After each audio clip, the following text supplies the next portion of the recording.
माझं बाळ ना खूप विचित्र विचित्र चेहरे करते, खूप बॅकला ताणतंय आणि खूप जास्त पॉटी पुश करायचा प्रयत्न करते. माझ्या बाळाला ना खूप जास्त कॉन्स्टिपेशन झालंय, माझ्या बाळाला खूप जास्त त्रास होतोय. हे खरंय का? नाही.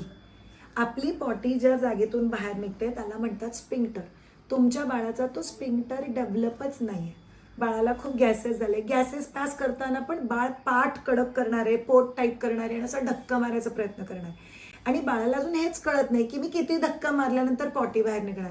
म्हणून बाळ असा चेहरा असा चेहरा करतात पण पॉटी नाही काढत. माइंड बी हा चेहरा पिल्लू गॅस पास करण्यासाठी करतंय. म्हणून टेन्शन घेऊ नका. बाळाला मस्त टमी टाइम द्या.